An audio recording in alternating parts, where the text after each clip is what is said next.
안녕하세요. 이 교수의 책과 사람 크리에이터 서울대학교 인류학과 이현정 교수입니다. 오늘은 한강의 문학적 세계를 압축적으로 이해할 수 있는 작품 한 권을 가져왔어요. 사실 어떤 작가가 추구하고자 하는 작품 세계를 간단히 정리하는 것은 쉽지가 않습니다. 그리고 그런 정리를 하는 게 과연 필요한 것인지 하는 의문도 가질 수 있는데요. 중고등학교 때 우리가 문학작품을 배우면서 각각 단어나 구절의 뜻을 암기하고 또 세계관을 정리하는 방식으로 배웠지만 사실 문학적 작품을 이해하는 방식은 사람에 따라서 다양할 수 있고 또 독자의 경험 세계에 따라서 다른 부분에 주목할 수 있다고 생각을 합니다. 그럼에도 불구하고 오늘 가져온 흰이라는 이 작품은요, 적어도 제가 생각하기에는 한강 작가의 세계를 바라보는 관점을 특별히 좀 잘 드러내는 것 같아서 소개하고자 합니다. 이 책은 소설이라고 적혀 있지만 소설이라고 하기엔 한두 페이지 정도의 메모들이 적혀 있는 글의 모음이라고 할 수 있고요. 시나 산문집, 소설의 경계 위에 놓인 작품으로 보입니다. 소설이 무엇인가 했을 때 작가의 상상력이나 사실에 기반하여 창작으로 이야기를 꾸며나간 산문체의 문학 형식이라고 볼 수 있는데요. 그 점에서 보면 이 책은 소설이라는 점에서는 특별히 이의를 달기는 어려울 것 같습니다. 하지만 전체적으로 화자가 그 어떤 작품보다 작가 한강의 마음을 투명하게 내비치고 있는 것처럼 보이고 또 시적인 문구들은 이후에 작별하지 않는다에서 나타나는 시적인 문장들을 예견하는 듯이 보이기 때문에 제가 이 책을 추천하고자 합니다. 이 책 첫 페이지에서 화자는 흰 것에 대해 쓰겠다고 결심한 뒤 목록을 만들기 시작합니다. 그 목록에는 강보, 벤의 옷, 소금, 눈, 얼음, 쌀, 흰새, 백지, 흰개 등등이 등장하는데요. 그리고 화자는 말합니다. 흰 것에 대해 글을 쓰는 이 책을 꼭 완성하고 싶다고 말이죠. 그리고 이것을 쓰는 과정이 무엇인가를 변화시켜 줄 것 같다고 말합니다. 환부의 발을 흰 연고, 그리고 거기 덮을 흰 거즈 같은 무엇인가가 필요했다라고요. 흰 연고와 흰 거즈는 환부, 즉 상처를 감싸고 치유하기 위한 재료라고 볼 수 있죠. 그렇다면 흰 것은 무엇을 의미하는 것일까요? 이 책의 맨 뒤에 작가의 말이 적혀 있는데요. 거기에 적혀 있는 말을 제가 잠시 인용해 보도록 하겠습니다. 모국어에서 흰색을 말할 때 하얀과 흰이라는 두 형용사가 있다. 솜사탕처럼 깨끗하기만 한 하얀과 달리 흰에는 삶과 죽음이 소슬하게 함께 배어 있다. 내가 쓰고 싶은 것은 흰 책이었다. 그 책의 시작은 내 어머니가 낳은 첫 아기의 기억이어야 할 거라고 그렇게 걷던 어느 날 생각했다. 24살의 어머니는 혼자서 갑작스럽게 아기를 낳았고 그 여자아이가 숨을 거두기까지 2시간 동안 죽지 마라 제발 이라고 계속해서 속삭였다고 했다. 그 말을 입속에 머금고 천변길을 걷던 다른 어느 날 오후 그 문장이 이상할 만큼 낯익다는 사실을 벼랑간 깨달았다. 네, 작가의 말에서도 보이듯이 흰과 하얀을 우리는 구별해 볼 수 있을 것 같은데요. 흰이라는 단어는 보통 다음과 같은 경우에 쓰죠. 흰 소복이라든지 흰 나비, 흰 눈, 흰 낯빛 같은 것이요. 한강이 말하는 것처럼 흰이라는 단어는 삶과 죽음이 소슬하게 배어 있다고 할 수 있습니다. 반면에 하얀은 그야말로 하얀 색깔만을 지칭할 때 더 많이 쓰이는데요. 예를 들어서 하얀 이, 하얀 건물, 하얀 방처럼 말이에요. 먼저 하나의 글을 읽어보도록 하겠습니다. 벤의 옷이라는 제목이 붙은 글인데요. 앞서 한강이 작가의 말에서 적은 바로 그 사건에 대해서 기록한 앞부분에 적힌 글입니다. 그럼 제가 읽어보겠습니다. 내 어머니가 낳은 첫 아기는 태어난 지 2시간 만에 죽었다고 했다. 달떡처럼 얼굴이 흰 여자아이였다고 했다. 8달 만에 조산이라 몸이 아주 작았지만 눈, 코, 입이 또렷하고 예뻤다고 했다. 까만 눈을 뜨고 어머니의 얼굴 쪽을 바라보던 순간을 잊을 수 없다고 했다. 당시 어머니는 시골 초등학교 교사로 부임한 아버지와 함께 외딴 사택에 살았다. 산딸이 많이 남아 준비가 전혀 없었는데 오전에 갑자기 양수가 터졌다. 아무도 주변에 없었다. 마을의 한 대뿐인 전화기는 20분 거리의 정류장 앞 전방에 있었다. 아버지가 퇴근하려면 아직 6시간도 더 남았다. 막 서리가 내린 초겨울이었다. 23살의 엄마는 엉금엉금 부엌으로 기어가 어디선가 들은 대로 물을 끓이고 가위를 소독했다. 반지꼬리 상자를 뒤져보니 작은 베네 옷 하나를 만들 만한 흰 천이 있었다. 산통을 참으며 무서워서 눈물이 떨어지는 대로 바느질을 했다. 베네옷을 다 만들고 강보로 쓸 홑 이불을 꺼내놓고 점점 격렬하고 빠르게 되돌아오는 통증을 견뎠다. 마침내 혼자 아기를 낳았다. 혼자 탯줄을 잘랐다. 피 묻은 조그만 몸에다 방금 만든 베네옷을 입혔다. 죽지 마라 제발. 가느다란 소리로 우는 손바닥만한 아기를 안으며 되풀이에 중얼거렸다. 처음엔 꼭 감겨있던 아기의 눈꺼풀이 1시간이 흐르자 거짓말처럼 방긋 열렸다. 그 까만 눈에 눈을 맞추며 다시 중얼거렸다. 제발 죽지 마. 1시간쯤 더 흘러 아기는 죽었다. 죽은 아기를 가슴에 품고 모로 누워 그 몸이 점점 싸늘해지는 걸 견뎠다. 더 이상 눈물이 흐르지 않았다. 남편도 다른 가족도 없이 혼자 낳는 아기.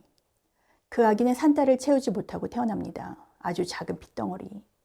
그 아기를 낳기 직전에 어머니는 손수 베네옷을 집에 남은 천을 가지고 만듭니다. 그리고 입힙니다. 그리고 되풀이에 중얼거립니다. 죽지 마라 제발. 그러나 그 아기는 한 번쯤 눈을 떴다가 그만 2시간 만에 죽어버리고 맙니다. 그 아기는 베네옷을 수의로, 강보를 관으로 아버지에 의해서 산에 묻힙니다. 화자는 그 아기가 만일 죽지 않았더라면 자신이 태어나지 못했을 것이라고 추측합니다. 그 아기가 살아있었다면 언니였을 그 존재가 화자에게 다가옵니다. 그 언니는 화자가 발바닥에 가시가 박히면 앉아보라고 하고 가시를 빼내주고 모르는 수학 문제집을 가르쳐주며 신었던 단어를 물려주는 사람입니다. 그리고 이러한 생각을 하는 그곳은 화자가 방문한 폴란드의 바르샤바, 숱한 사람이 홀로코스트 속에서 죽어갔던 바로 그곳입니다. 죽은 자들이 가득 묻힌 그곳에서 화자는 말합니다. 이제 당신에게 내가 흰 것을 줄게. 더럽혀지더라도 흰 것을, 오직 흰 것들을 건넬게. 더 이상 스스로에게 묻지 않을게. 이 삶을 당신에게 건네어도 괜찮을지. 그 흰 것은 아까 말했던 대로 환부에 바르는 흰 연고이자 환부에 대는 흰 거즈입니다. 이처럼 작고 연약한 것들의 죽음에 대한 애도, 그것이 바로 이 책의 주제입니다. 언니에 대한 이야기에서 드러나듯 언니의 죽음이 없었더라면 내가 존재하지 않았으리라는 마음은 부채감을 드러냅니다. 그것은 죄책감과는 다릅니다. 연약한 자의 죽음이 화자의 잘못 때문은 아니기 때문입니다.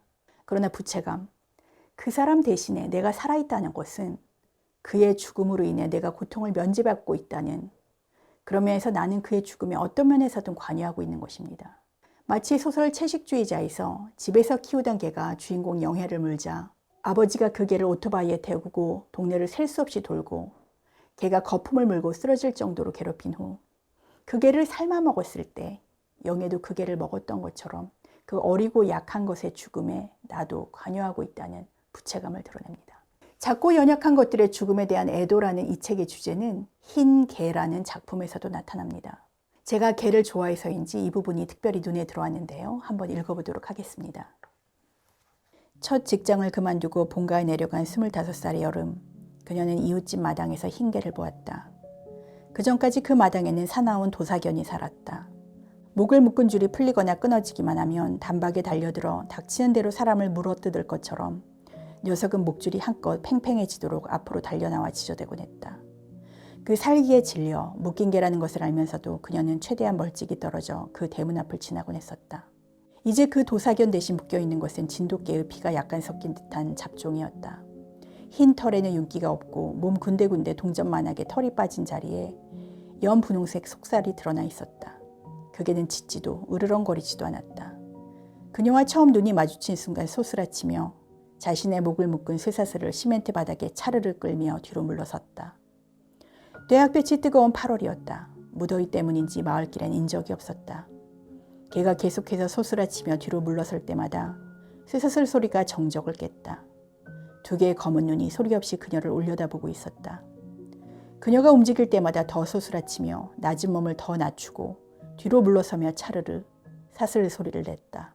그녀의 얼굴에서 잠시도 눈을 떼지 않은 채였다. 공포, 그 눈이 공포를 말하고 있다는 것을 그녀는 알아보았다. 저녁에 그 개에 대해 묻자 그녀의 어머니는 대답했다. 누가 와도 짖지를 않고 저렇게 벌벌 떨고만 있으니까 주인이 다시 팔아버릴 생각을 한단다. 도둑이 와도 저러고 있을 거 아니냐. 그 개는 계속해서 그녀를 무서워했다. 일주일이 지나 이제 익숙해질 만도 했던 마지막 날에도 그녀를 본 순간 몸을 낮추고 뒷걸음질 쳤다. 걷어차이거나 목을 졸린 것처럼 옆구리와 목을 스스로 비틀고 외꼬았다. 숨을 몰아쉬는 것 같았지만 그 소리조차 들리지 않았다. 들리는 것은 오직 사슬이 시멘트 바닥에 끌리는 낮은 소리뿐이었다. 여러 달 얼굴을 익혔을 어머니를 보고도 걔는 뒷걸음질 쳤다. 괜찮다, 괜찮다니까.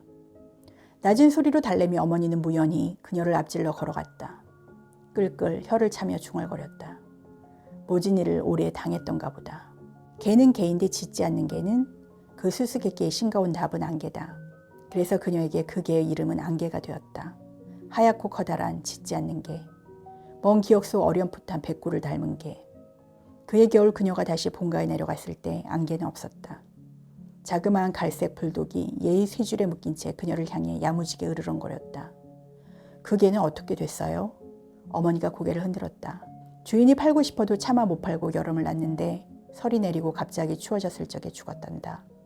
소리 한 번 안 내고 저기 엎드려서. 사흘인가 나흘인가 아무것도 안 먹고 앓다가. 모진 일을 오랫동안 당한 것 같은 사람을 보아도 두려움에 떨며 뒷걸음치는 개. 그 개는 주인조차도 개구실을 못한다고 팔아버리려 하는 개입니다.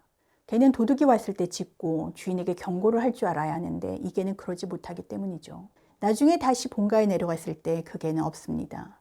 어찌 됐느냐고 물으니 설이 내리는 갑자기 추워진 날에 그만 죽었다고 합니다. 소리 한 번 내지 않고 엎드려서 아무것도 먹지 않고 말이죠.